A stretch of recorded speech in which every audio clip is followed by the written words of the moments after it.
Thank you very much, Ben. I think he deserves another applause.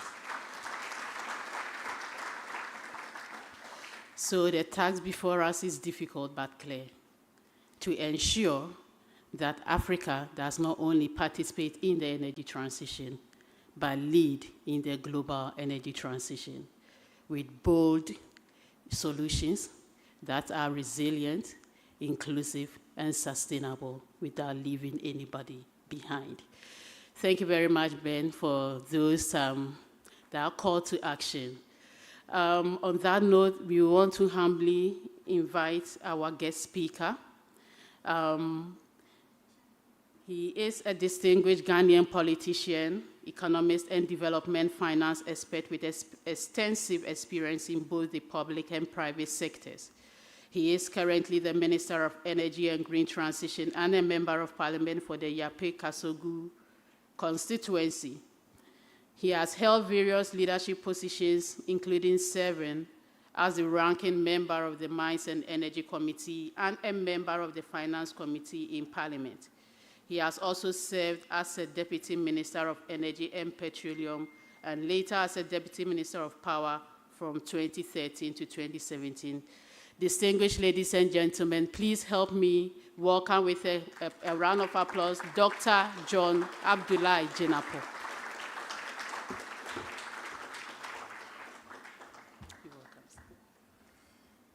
Thank you very much. I was sitting and asking myself, are all these accolades mine? Let me thank all of you.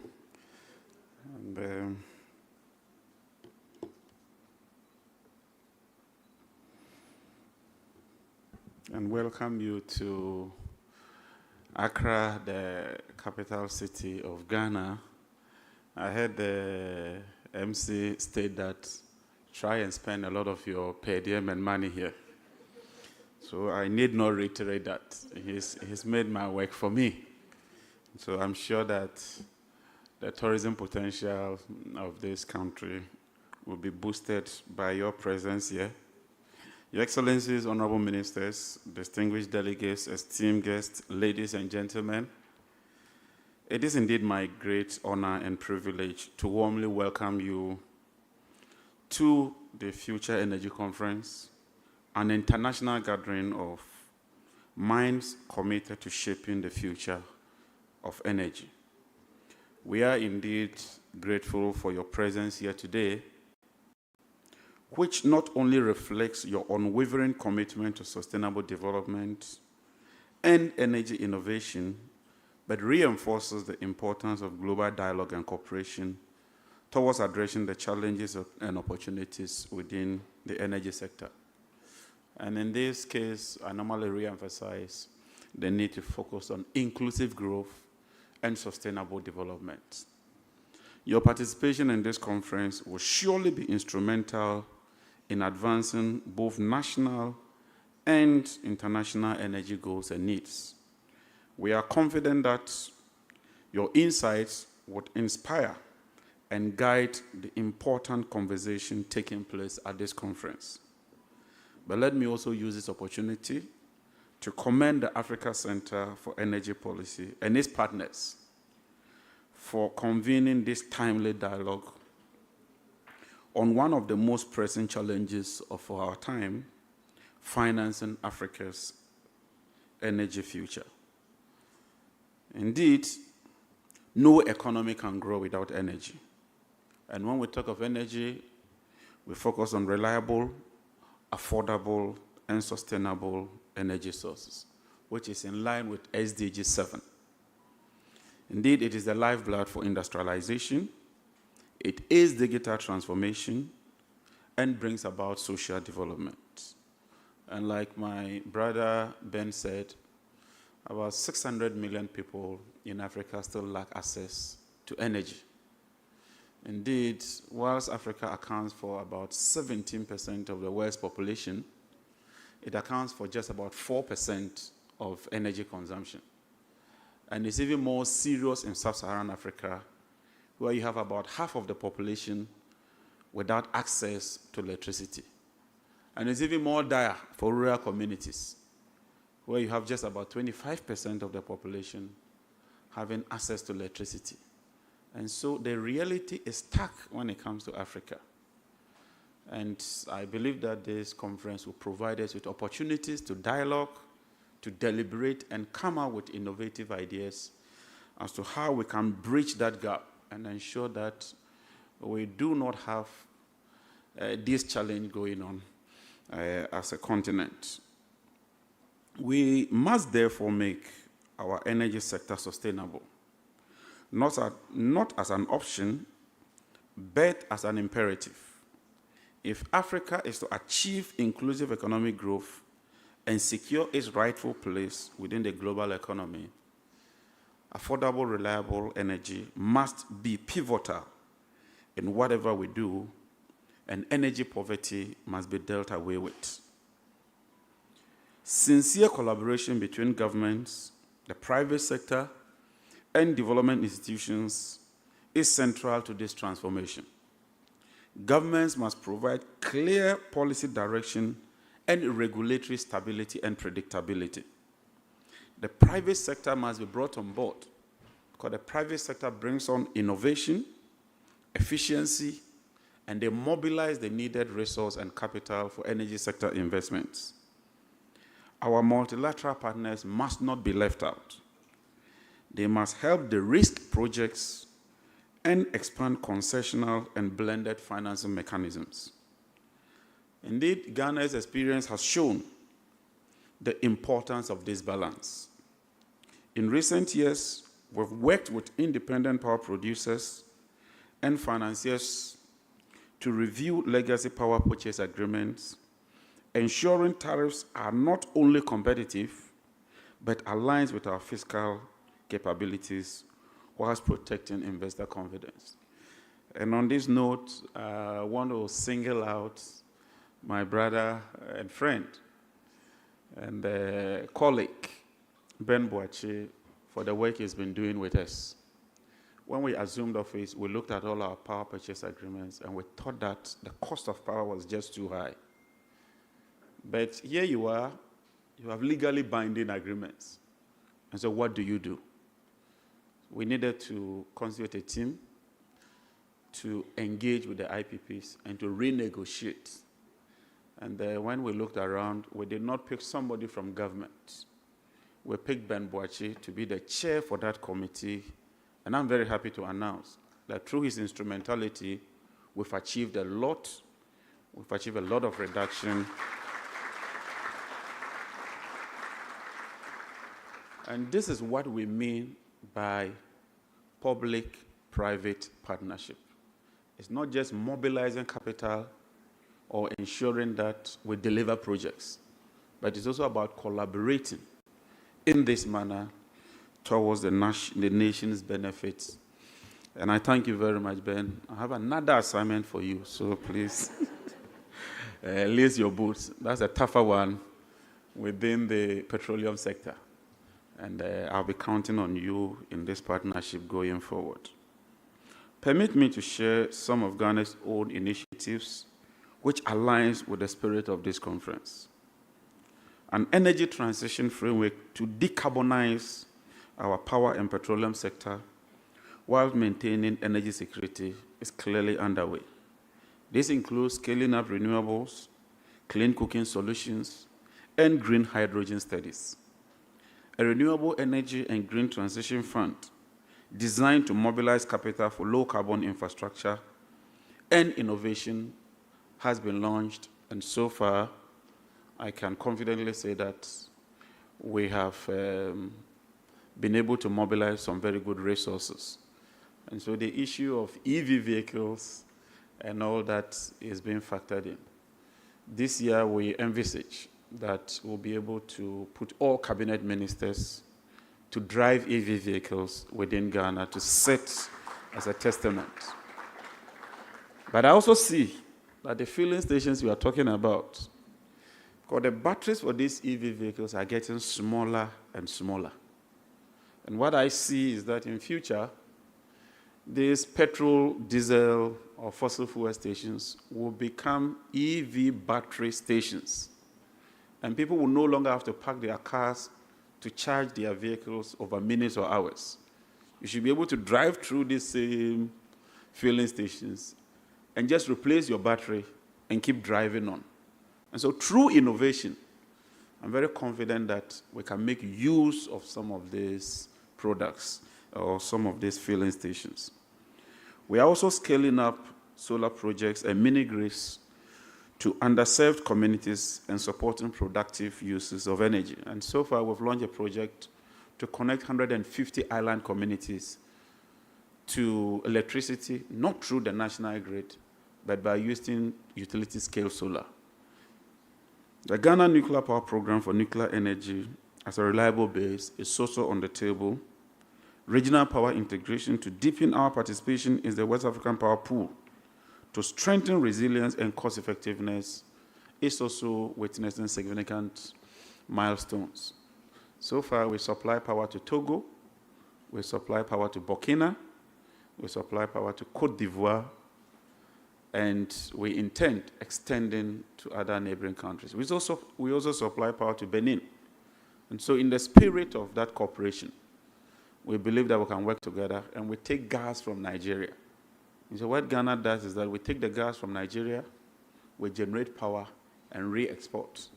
And we are in discussions with Nigeria to see if we can have a barter, where we take their gas, convert it to power, and export the power to Nigeria in the spirit of West African cooperation.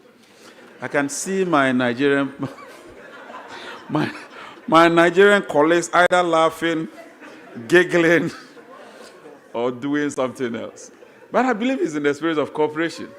You give us gas, we give us power. You give you power. When we assumed office, the power situation was very challenged, but I'm happy to note that we've had very consistent, reliable supply of power for months now. We intend to work to consolidate the gains that we've made so far. These efforts reflect Ghana's conviction that energy must be the engine for industrialization, for job creation, and more importantly, for accelerated inclusive economic growth. Within our green and just transition policy, ladies and gentlemen, unlike other developing nations, our continent is still striving to meet the basic needs of our citizens.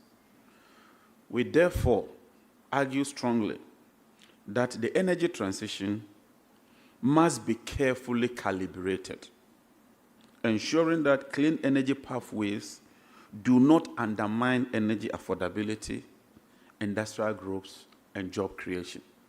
We are for green transitions, we are for renewables, but we believe that it ought to be done in a carefully thought out manner so that we do not dislocate our economies. And I'm happy that solar systems are getting cheaper and cheaper.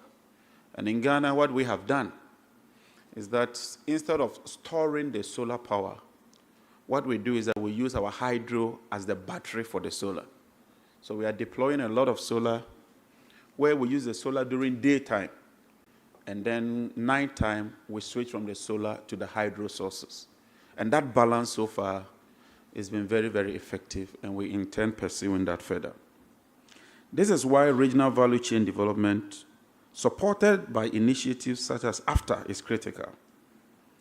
Local processing of critical minerals, local manufacturing of clean energy technologies, and skills development must be an integral solution as far as the sub-region is concerned. Ladies and gentlemen, the theme for this conference, Financing Africa's Energy Future, is both a challenge and a call to action. We must therefore mobilize competitive and sustainable financing mechanisms, including bond markets, carbon trading, and green funding. African governments alone cannot shoulder the cost of energy investments. Recently, I was working on a paper, and when I looked at the statistics, about 80% of the investments in Africa were borne by African governments. And whilst we required some billions, I have to check the data again, we're able to mobilize just about 10% of what is required for Africa to meet that gap. And so African governments alone cannot resolve this challenge. We need the private sector, we need civil society, we need non-governmental organizations and international bodies to be able to achieve this objective. In conclusion, let me remind you that the future of Africa's energy is the future of Africa itself. By making our energy system sustainable, we make our economies resilient. By making them inclusive, we uplift millions out of poverty. And by making them competitive, we position Africa as a strong voice in the global energy transition. I therefore challenge all of us, governments, businesses, investors, civil society, academia, to leave this conference not only with ideas, but with commitments.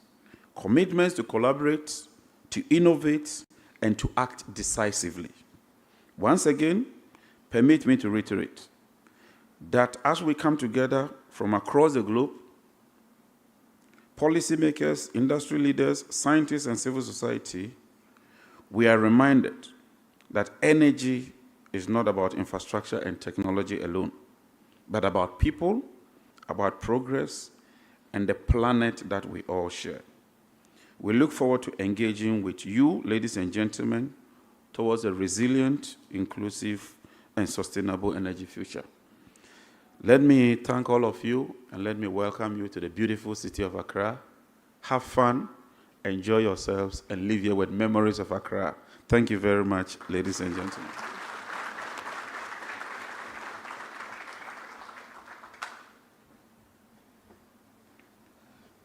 Thank you very much, Honorable Minister.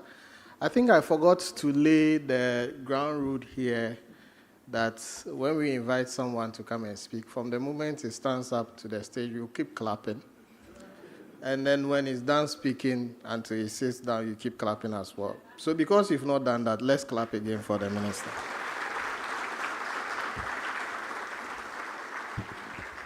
We have today some distinguished people who have graced this occasion. Permit me to acknowledge a few. If I forget you, it's not out of malice. I was given a list. We have the Executive Director of our co-convener, Enzi Njayo, Charles Wanguhu. Please, let's appreciate them. ACEP Board Chair, Ms. Ikal Angele, the Eagle. We have Ms. Rukia El Rufai, Special Advisor to the President, National Economic Council and Climate Change in the Office of the Vice President, the Federal Republic of Nigeria. We also have Ms. Sunita Kamal, President and CEO of the Natural Resource Governance Institute. She's seated somewhere at the back. Ms. Shaima Hussein, Deputy Resident Representative, UNDP. Please let's acknowledge them as well. Dr. Emeka Vitalis Obi, the Permanent Secretary, Ministry of Petroleum Resources, Nigeria. I see that Nigerians are clapping for their people more. Ghana, you have to do better. Ms. Yaye Catherine Diop, Director, Energy Transition, Ministry of Energy, Petroleum and Mines, Senegal. We also have members of the diplomatic corps here from the various embassies operating within Accra. Let's appreciate them. We have also a lot of professors in here, distinguished members from academia. Let's appreciate them as well. And of course, the biggest round of applause to everybody that is here.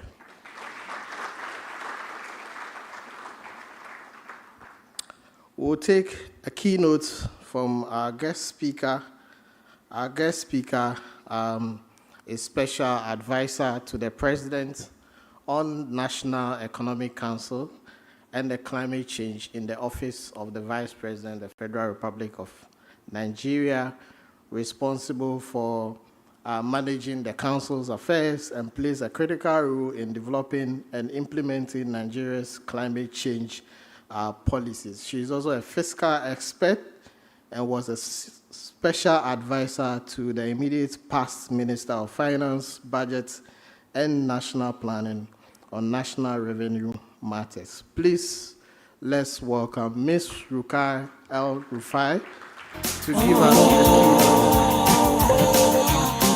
we need to invest in energy. Let's give him a round of applause while she mounts the stage. Tell you this a second round of applause.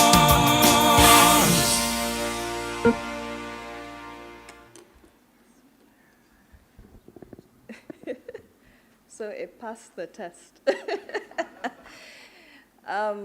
Good morning, distinguished ladies and gentlemen. Permit me to stand on the already established protocol.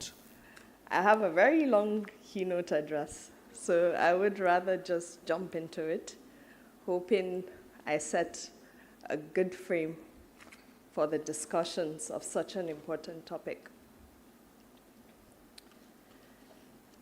So I would like to begin by commending and thanking the Africa Center for Energy Policy and its partners for convening this very important conference to hold pertinent and meaningful dialogue on Africa's energy future. You all agree with me that Africa stands at a crossroads and constrains Africa's position as a strategic partner in the global energy transition. A transition that must put Africa's interests and needs at the heart of the global engagement.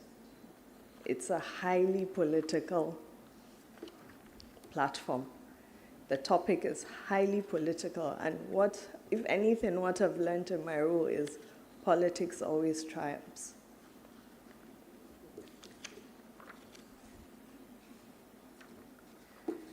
I would also like to commend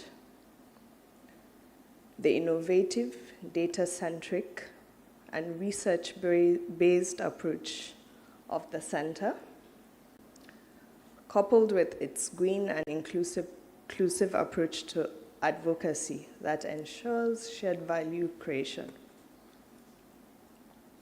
As Africa builds its energy systems, indeed whatever solutions and thought leadership that emerges from this conference must optimally leverage Africa's resources to deliver universal, clean, affordable, resilient, and secure energy for all. This is so our economies can be powered, and so we also alleviate poverty sustainably. The center's prioritization of transparency and accountability is also commendable. Any extractive industry needs that to strive and develop sustainably. And also, I would like to commend your work on promoting revenue and contract governance. The sanctity of contracts are very important. On the Future of Energy Conference 2025, I congratulate the organizers on the continuum of deliberations.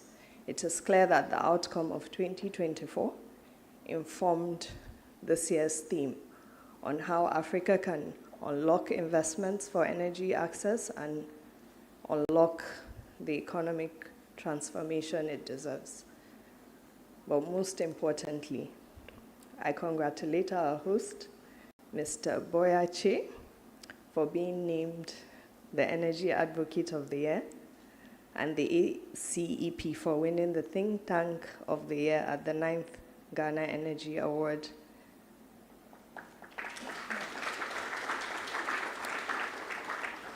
This 2 wins is a testament to your leadership and also to leading with vision and impact. Now, let me not bore you and jump to the crux of the topic, which I'm very honored to be selected to deliver the keynote address. Personally, I'm very perplexed by the paradox that Africa faces. And I am sure that whoever reviews the latest energy statistics and reads the excellent concept note prepared by the organizers would feel this way. Yes, we do have a dual opportunity for contributing to energy transition and climate goals, and at the same time addressing energy poverty from energy transition. But for Africa, this breaks down from the lack of domestic mobilized resources, homegrown solutions, locally owned technologies, and high cost of capital, to mention a few. I believe that the reset of the energy systems brought about by the transition is an important greenfield opportunity for Africa, given the low switching costs and barriers we have from our nascent energy sector and unabsorbed capacity from our huge unserved population. But we must solve our challenges with homegrown approaches. So now let's start with looking outwards and the global energy dynamics. The world is moving towards net zero, and it's safe to say that energy transition is unstoppable. According to the IEA, the global energy demand grew by 2.2% in 2024.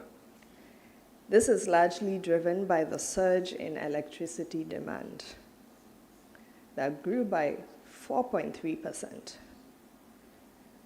The unstoppable transition is evidenced by the first ever witnessed decline in oil demand, with its sheer total of demand falling below 30%, while that 80% growth in global electricity that was experienced came from renewable sources and nuclear power. Together, both contributed to 40% generation. And for the renewable component, solar alone, solar PV contributed to nearly 80%. The sad thing is, amidst this growth, and as the world transits to cleaner forms of energy, Africa continues to be the energy poverty capital of the world, with the continent owning a whopping share of 80% of the 750 million people living without electricity access, that 600 million that was mentioned. And more sadly, even the most basic use of energy, which is cooking, Africa accounts for 1 billion of the 2 billion, 50% of people without clean cooking methods. The continent's resource endowment, surprisingly, emerges even better with renewables, with the continent having 60% of the world's highest quality solar potential, particularly in Sahel and sub-Saharan regions, with over 300 days of sunshine annually. This is in addition to us owning 40% of critical minerals for clean energy technologies, including uranium, lithium, to mention a few. And on top of this, we have substantial potential for hydropower and wind energy across many regions.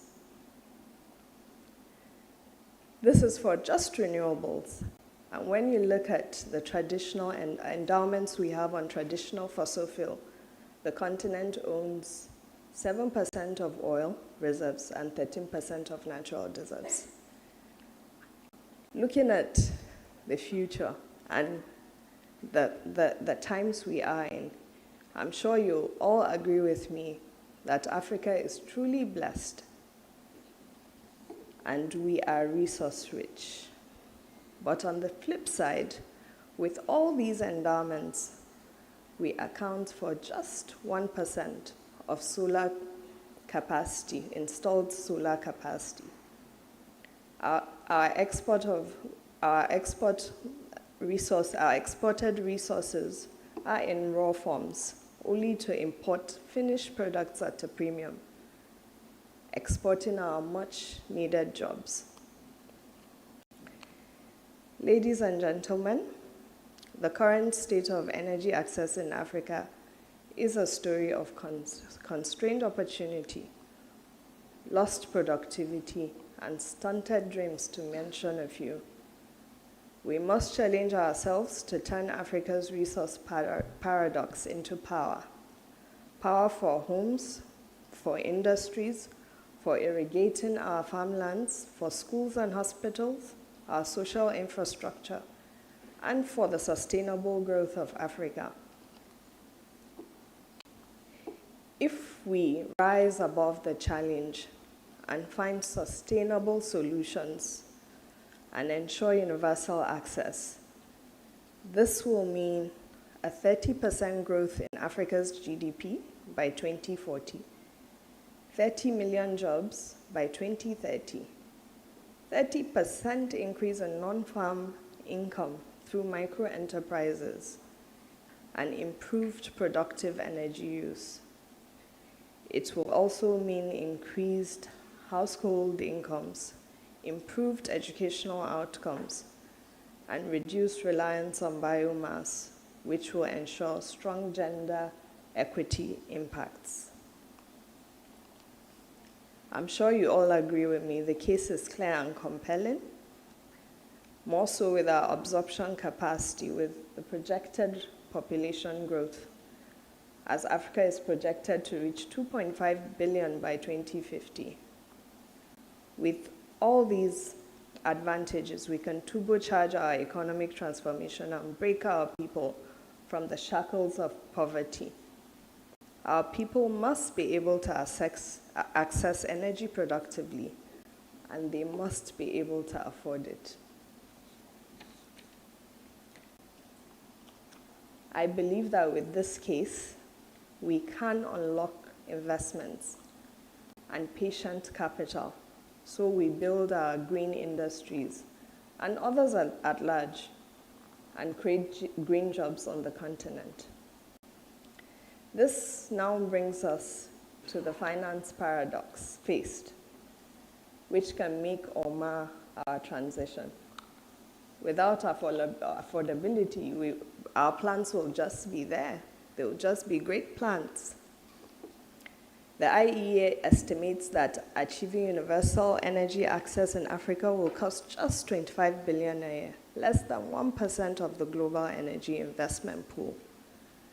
Meanwhile, Africa has received only 2% of global renewable investments in the past 2 decades. And financing costs for energy projects in Africa are typically 2 to 3 times higher than in advanced economies, making otherwise viable projects unbankable. The imbalance is a design flaw we must fix because it is not about lack of opportunity. It is about the real and perceived risks facing Africa. And let me delve into some of the real risks. The political and regulatory instability from policy somersaults leads to difficulty in doing business. The poor transparency, weak enforcement, and governing institutions also affect our pricing of risks. In markets such as Nigeria and DRC, Security risks are real with vandalization of assets. Currency risks contributes to financing gaps with dollarized cost of production due to our lack of local content and abysmal presence of value chains.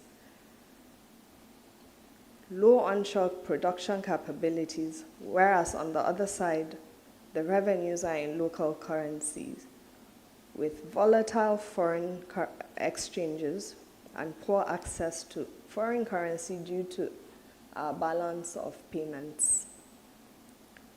The insufficient capitalization of our capital markets and financial institutions weakens our ability for domestic resource mobilizations. And even if the pool exists, interest rates are exorbitantly high. Then there is the low pool of patient capital. Not to talk of our underdeveloped energy infrastructure amidst the integrated nature of the sector, because you think of from generation to transmission and distribution, even if you generate the transmission lines. So, Honorable Minister, Nigeria still needs to work on transmission to be able to absorb your power. But thanks to distributed renewable energy and also off-grid solutions that luckily technology has brought to us. Finally, the weak utilities with myriad of issues around metering, collections, etc., contribute to pricing of risks. And finally, the absence of cost-reflective tariffs gives rise to unsustainable subsidies amidst the constrained fiscal space of African countries. Again, thanks to off-grid solutions. I'm just taking my time to go into this because we must tell ourselves the truth. So these risks are real, although I feel they are often exaggerated, leading to a high cost of premium for Africa. This is in addition to poor credit ratings that Africa needs to address by investing in transparent and collected data systems while engaging with the rating agencies. We must proactively share data transparently, and we must take the rein in telling our stories. Now, those are the risks to financing, but now let's come to look at the barriers to unlocking investments. First and foremost, I don't think our governments are investing enough. We must lead with self-investments. African countries must show confidence in themselves by leading and investing in clean energy. The fossil fuel age enjoyed government investments, which helped attract investments into the sectors. Africa must realize the nature of this unstoppable transition in play, and governments must ramp up investments in clean energy. I'm happy to hear of Ghana's Clean Energy Fund. Other countries should follow suit. Then we need to address bankability. Too often our projects fail before they begin. Not because they lack vision, but they lack structure. We must use our experts and transaction advisors. I will repeat it, we must use transaction advisors. I mean, before my current role, I was in government before, and I've observed that we joke with taking transaction advisors. And that's why we end up signing bad contracts. On any transaction, you need a technical advisor, you need financial advisors, and you need legal advisors. They will help us structure bankable projects that will help de-risk and meet investors' appetites. For power, a project will be deemed bankable if it has regulatory clarity, reliable revenue models, cost-reflective yet affordable tariffs, and the confidence that governments will honor their commitments. Finally, we must leverage innovative finance to reframe the narrative. Africa is not a risky periphery. It is a frontier of opportunities, and innovative financing can unlock this reality. First is to leverage blended finance to share risks and crowd in private investments. As Honorable Minister mentioned, you have the green bonds and infrastructure bonds that can tap into global climate conscious capital. It's huge. You have banks, investment banks with trillions of dollars asset management that even for impact, they have set aside some funds. But only structuring the projects well can help tap into this pool. You have carbon markets and sovereign guarantees to help lower cost of capital.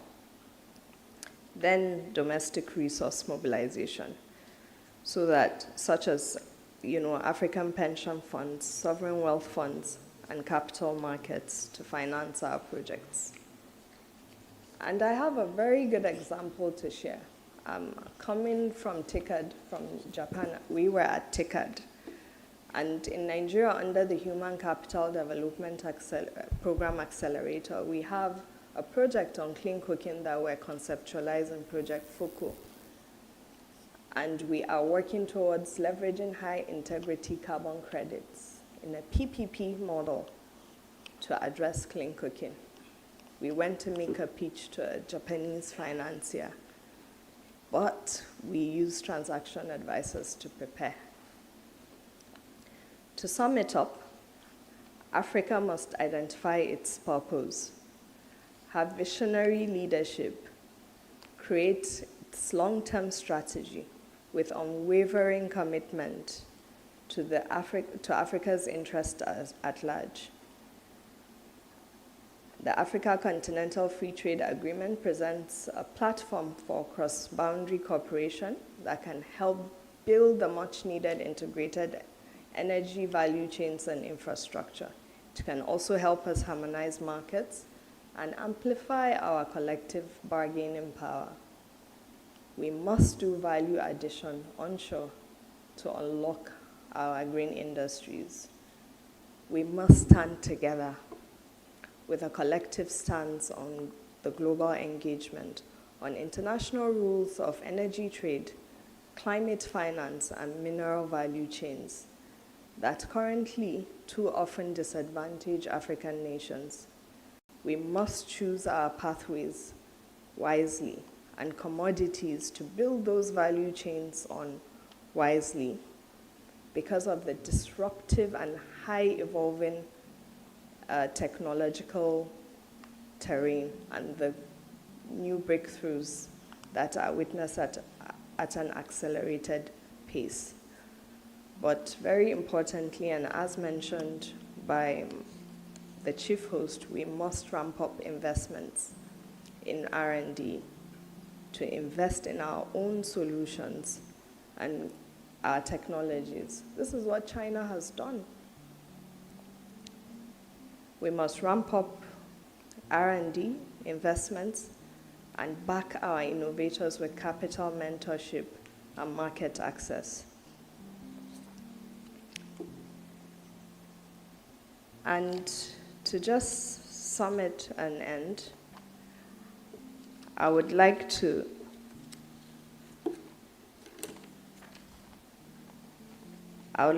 end with a paper I stumbled on by Mr. Mahmoud, where he said, the energy transition for Africa has to end with an African Inc. for the Africans, by the Africans, and in a manner that works for Africa's interest. Thank you for your kind attention. We must model our example on the Chinese sample. She deserves a round of applause. Give it up for her, we get good advice and factors in her speed. Very well done. Very well done. The claps continue to she sat down. Thank you very much for that insightful keynote, highlighting the risks, and also a final call for action that I think redefines, use the words used to define democracy whilst we were studying political science in school. Government for the people, by the people. But now, energy transition for the African people, by the people.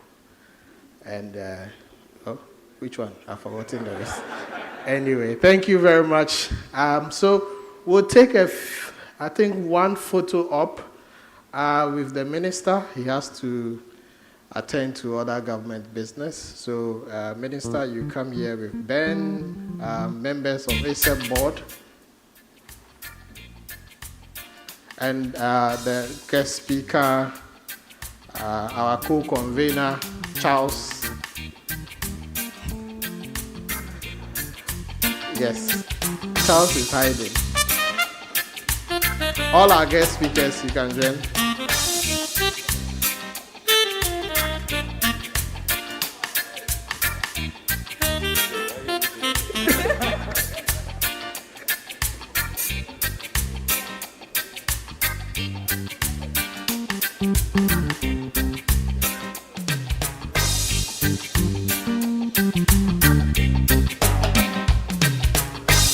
Some agenda we must pursue. Let's talk about the story of energy. Lots of alternatives driving the global. Thank you very much, Minister. Thank you. Right.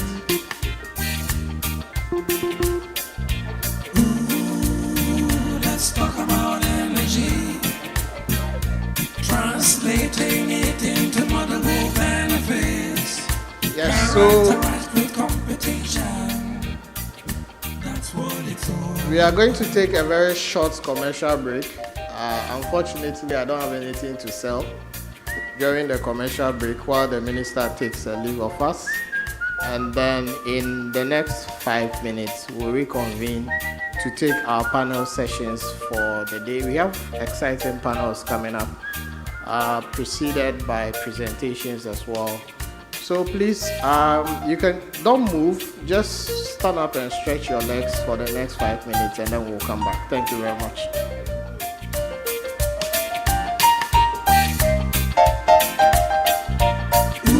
Come, let's talk about energy. The future of energy brings us to clarity.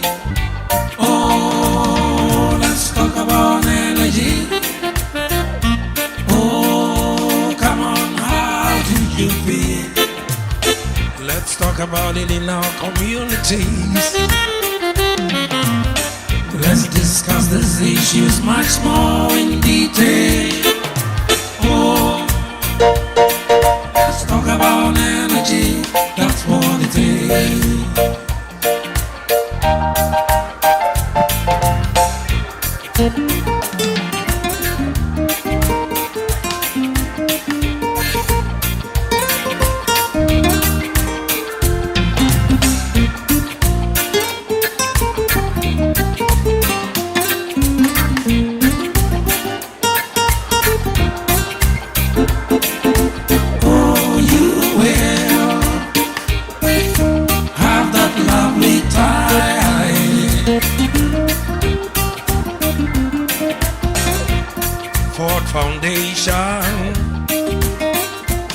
appreciate your contribution.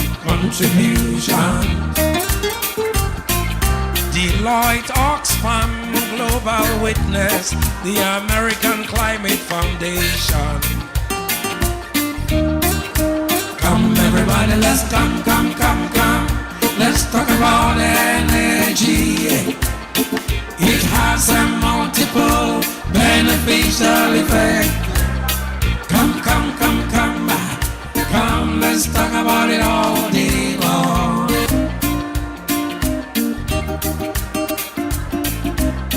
The injection of fossils, you may understand it. The levels of consumption.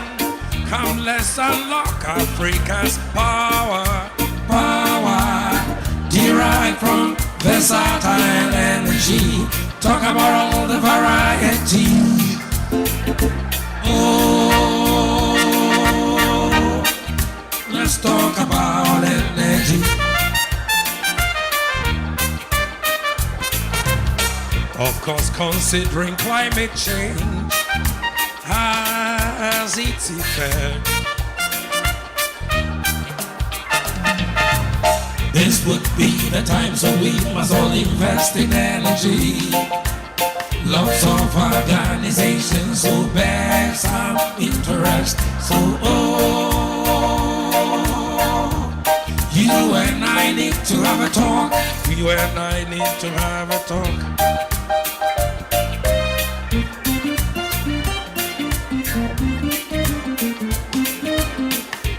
We must level it on levels of advantage. Let's take advantage of the value chain. Let's talk to organizations and societies supporting this move. We can do it together now, so we need to get involved. Come, let's talk about energy, day to night. Come, let's hit it right.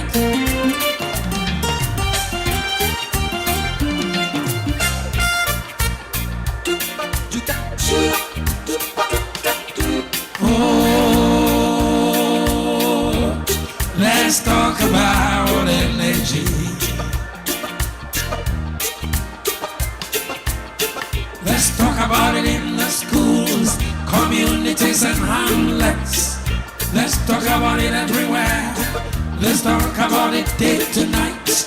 Let's talk about it in the regions. Let's talk about it everywhere. Oh, come, let's talk about energy. Future of energy. Oh, come, let's talk about it.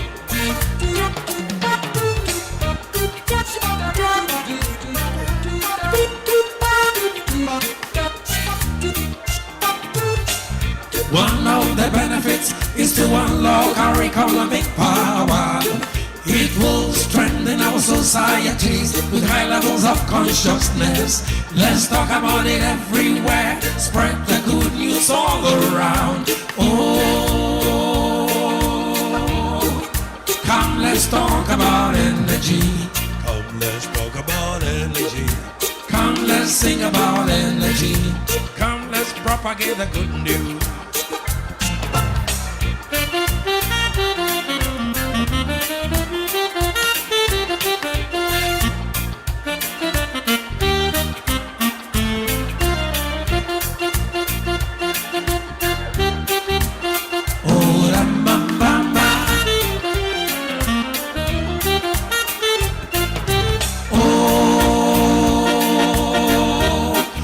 Let's talk about energy. You and I must get involved so we can cut the story across. And be something if you like to shake it up and do it. Come, let's unlock it, lock it. Come, let's talk about the benefits. So, hey, let's talk about energy. We need to set up examples, relevant examples. Let's talk about the advantages of preserving it and making sure it never spills across. Talk about the cost implications. Talk about the disadvantages of not taking advantage. Talk about it, everybody. Let's find ways. Let's adopt scientific mechanism, especially cost beneficial to society. Talk about it everywhere.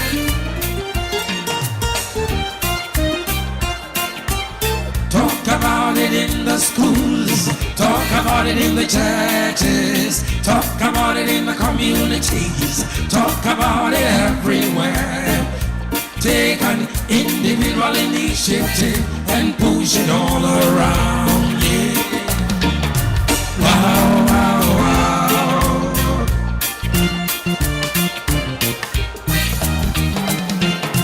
Oh, let's talk about it everywhere.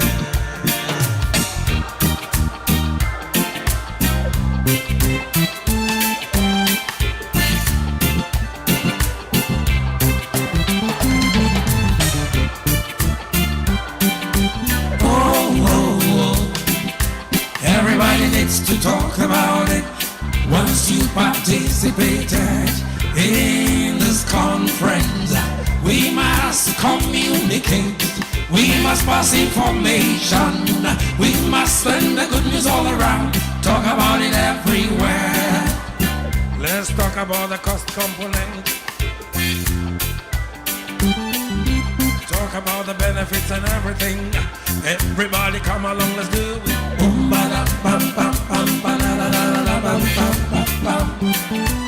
You may use their vocables and do what brings you capability. Tell me something.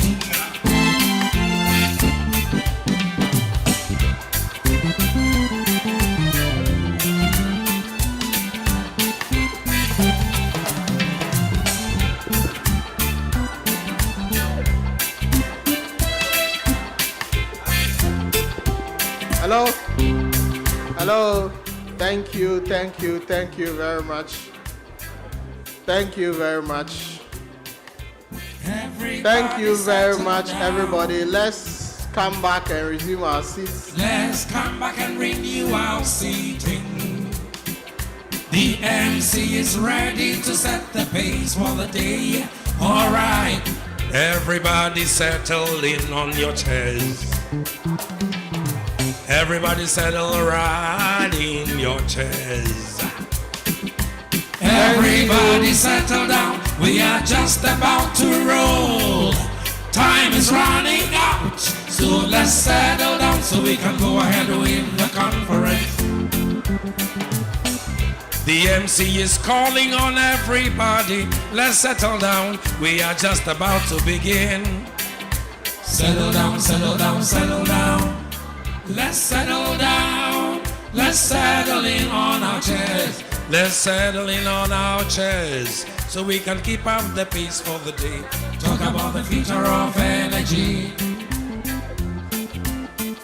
We must be factual in our information, back it with understanding. We must talk about technology, uniting thoughts together. Thank you very much. You know, the interesting thing about this small exercise is that the way you respond to my instruction on coming back will determine whether you get another short break. So far, people are not doing well. So if you want me to give you another short break soon, please let's fill our seats as quickly as possible and get the program going. I'll give 10 seconds to the last people to file in, and then we'll continue.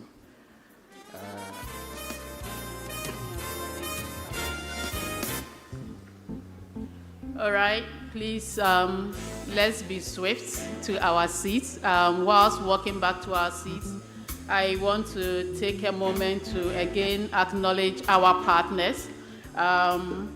Ezi Jayo Africa Initiative, our co-convener, And also, we are most grateful to Ford Foundation, Open Society Foundation, Global Methane Hub, Natural Resource Governance Institute, Africa Climate Foundation, Publish What You Pay, Global Witness, and Deloitte. We are most grateful for supporting us and making this happen. Please, let's keep coming. We are zooming into our next session. So Africa is confronted with an old age challenge. It's as old as Methuselah. Our funding.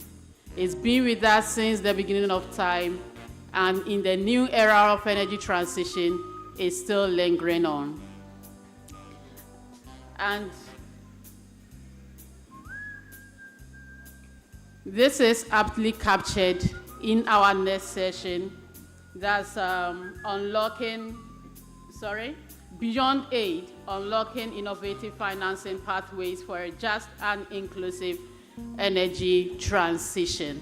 So we have well-selected experts in the field to come and deliberate on this subject.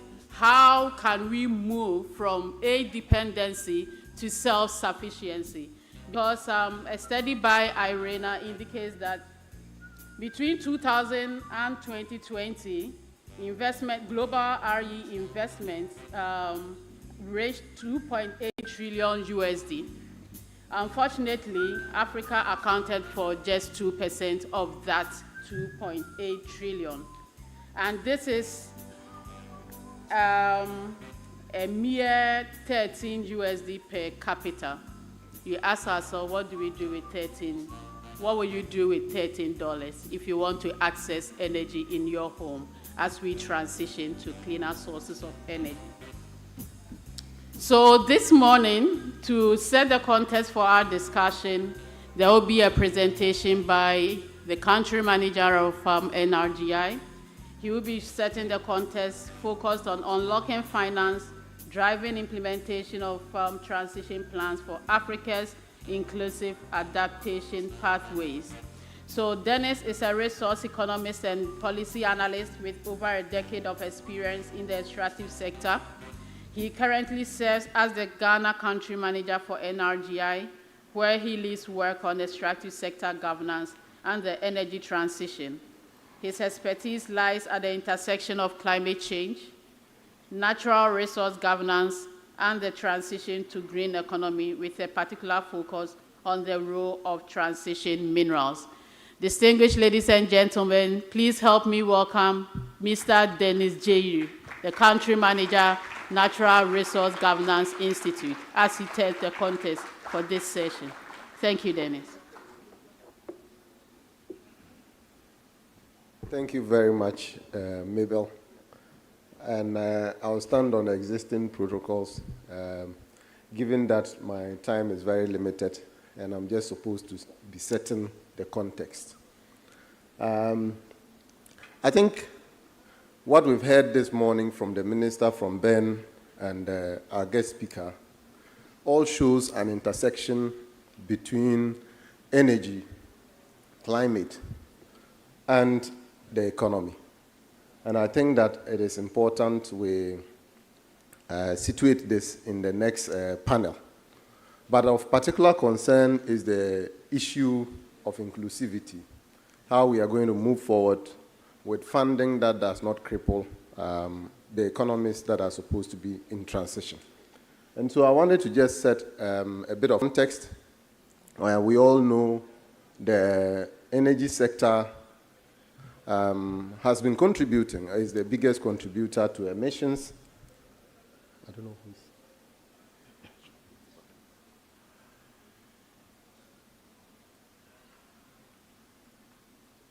Sorry, let me try to see if that.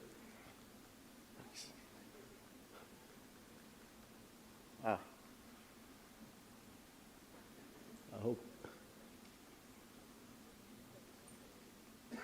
I went too forward. Can we go back to the first slide? Okay, yeah, sure.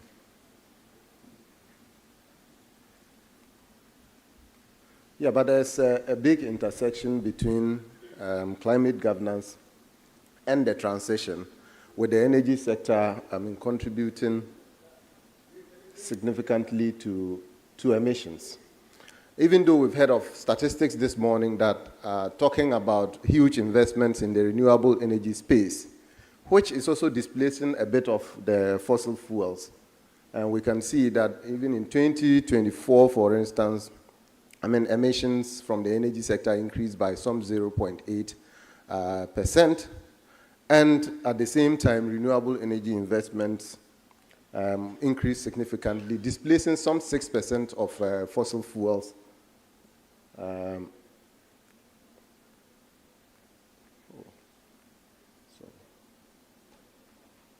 Displacing some 6% of fossil fuels, and also leading to a decrease in their contribution towards the climate crisis. And I think that Africa is at a special place in this discourse because Africa continues to also attract a lot of the investments that we see in the renewable energy space. If you look at about 5 of the renewable energy sources, wind, solar, nuclear, heat pumps, and EVs, have all seen a significant increase since the beginning of the transition, and particularly in 2024. There's a slide before this. If the controllers can go to that, because that's what I'm speaking to. Oh,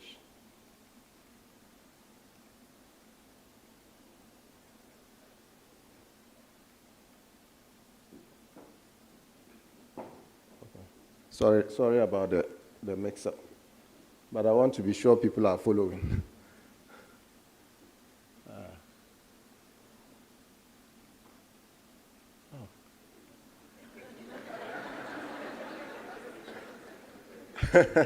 So I'm supposed to be thanking you very soon. I would probably leave the slide and just speak. Let me try once more. If it doesn't work, I'll just say what is in the mind. Yeah. So the point is that investment flows into Africa's energy sector are projected to be around 100 billion, and half of this is still going into fossil fuels. But this is a significant improvement.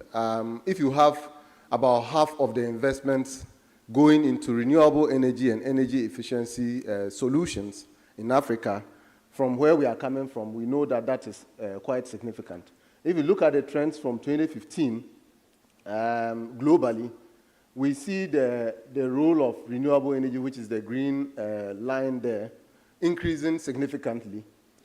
We've seen many of these investments going into countries like China, which is hitting almost $1 billion or $1 trillion, about $900 billion of renewable energy investments going in there. Of course, with a significant amount also going into the US and the EU markets. And all of this point to one thing, that countries are in a race to address the climate crisis.